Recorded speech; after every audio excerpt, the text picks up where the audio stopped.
Hello all, welcome to Happinest. இந்த video Wednesday எடுத்தது. அன்னைக்கு இங்கே பவர் கட் 9 o'clockலேருந்து ஈவினிங் 5 o'clock வரலும். என் பொண்ணுக்கும் உடம்பு சரியில்லை அப்படிங்கிறதுனால நான் ஆஃபீஸ்க்கு லீவ் போட்டிருந்தேன். ஸோ ஈவினிங்கில் எனக்கு கொஞ்சம் டைம் கிடச்சிது. அப்போ நான் நர்சரிக்கு போயிருந்தேன். ஒரு செடி முன்னாடியே வாங்கினது எடுத்துகிட்டு வரக்கு இடம் இல்லைன்னு வச்சுட்டு வந்திருந்தேன்.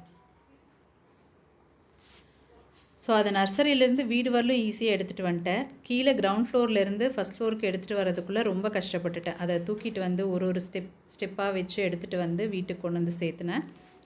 அரிசியும் தீந்துருச்சு, அதுவும் வாங்கிட்டு வந்துட்டேன். இதுக்கு முன்னாடி நான் ஒரு 3 அடுக்கு ஒரு வெள்ளை கலரில் ஒரு பாட் வாங்கி இருந்திருப்பேன். இது பார்த்துருப்பீங்க. இது வந்து நான் டேபிள் ரோஸ் வைக்கிறதுக்காக வாங்கியிருந்த பாட்டு.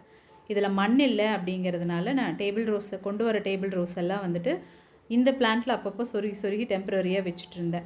ஸோ இன்றைக்கி தான் அதுக்குண்டான மண்ணுமே எடுத்துகிட்டு வந்தேன். அதை ஒரே ஒரு பாட்டில் மட்டும் ஃபில் பண்ணி டேபிள் ரோஸ் இருந்ததெல்லாம் அதில் நெட்டு வச்சுட்டேன். ஏன்னா அவ்வளோதான் எங்கிட்ட செடி இருந்துச்சு. ஸோ இதுக்கப்புறம் தான் அந்த 30 வெரைட்டி டேபிள் ரோஸ் இருக்கும் இல்லைங்களா, அதை ஆர்டர் போட்டு மீதி இருக்கிற 2 பாட்லேயும் வந்து வைக்கணும் அப்படின்ட்டு இருக்கேன். இப்போ இந்த செடி வந்து இன்றைக்கி நியூ வரவு எங்கள் வீட்டுக்கு. டேபிள் ரோஸ் நல்லா செட் ஆனதுக்கப்புறம் நான் உங்களுக்கு வீடியோ காட்டுறேன்.